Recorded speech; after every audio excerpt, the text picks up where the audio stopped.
मुनाज़रे जे लाइ 50-60 मौलवी गॾु कई। राति जो देग बि लाथई, मानी बि खाराई। मौलनि खे चई हाणे पंधु आहे परे, काथे खोहड़ा काथे दरगाह, पाण वॾे असुर निकिरूं जीअं थधि में पुॼी हलो। पीर साईं मोहम्मद राशिद सां था हली मुनाज़रो कयो, मुक़ाबलो कयो। मौलनि जो हलो अॻवान थियो मखदूम साहब। मुंहिंजा प्यारा दोस्तो, मलफूज़ात में लिखियल आहे पंहिंजे ॻोठा खोड़नि मां वॾे असर जो निकिता हलंदा हलंदा हलंदा रिपड़ी टपी जमल वेझा थिया त सिजो भरण खे वेझो थियो, निमाज़ जो टाइम थी वियो। मखदूम साहब चयो अबा हाणे निमाज़ फजर जी पढ़ो त पोइ था हलूं, मतां कज़ा थी वञे।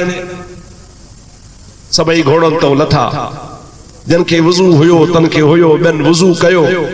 वुज़ू करण खां पोइ मखदूम साहब जमात सां नमाज़ पेशमाम थी पढ़ाई। ॿियनि मौलवियुनि पुठियां नमाज़ पढ़ी आहे। नमाज़ पढ़ी जमल वांदा थिया त महिल टप ॾेई वरी घोड़नि ते चढ़िया, थोरो अॻिते हलिया त अॻियां हिकिड़ो पटो हो, उते ॾिठूं त माहेड़ियाणियूं मायूं 10-15 वेठियूं।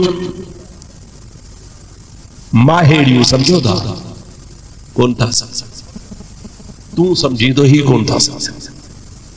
खीर वारियूं जेके मायूं मही विकणनि या लस्सी विकणनि या खीर विकणनि, उहे पंहिंजे ॻोठ जो माल जो खीरड़ो खणी शहर में विकणंदियूं। उहे माहेड़ियूं हन, उहे माहेड़ियूं पंहिंजूं चाॼियूं रखियूं अॻियूं, सिफ़ ॿधी निमाज़ वेठियूं थियूं पढ़नि।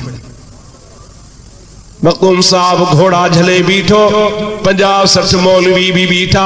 मायूं जमल नमाज पढ़ी वांदियूं थियूं त महिल तस्बीहूं कढी वेही रहियूं।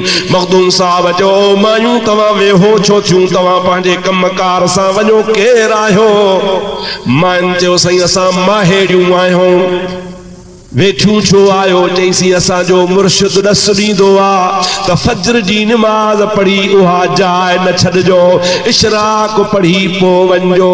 असां इशराक लाइ वेठियूं हूंदियूंसीं, जेसीं ताईं सिज न उभरंदो इशराक न पढ़ंदियूंसीं, तेसीं ताईं कोन वेंदियूंसीं। मखदूम साहब फरमायो ओ माहेड़ियूं तव्हांजो मुर्शिद केरु आहे? मां चयो असांजो मुर्शिद पीर साईं मोहम्मद राशिद रोज़े धणी आहे।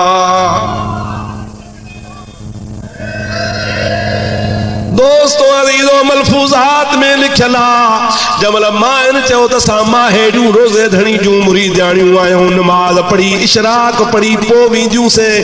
मखदूम साहब खे अखियुनि मां ॻोढ़ा वही आया। पंहिंजे मौलवियुनि खे चई अदा मौलवियो असां जूं त ज़ालूं बि नमाज़ कोन थियूं पढ़नि, असां वाइज़ कयूं था माण्हुनि ते असर कोन थो थिए।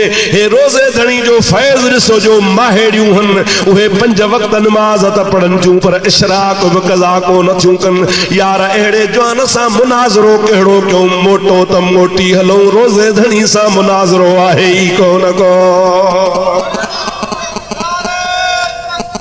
अल्लाहु अकबर,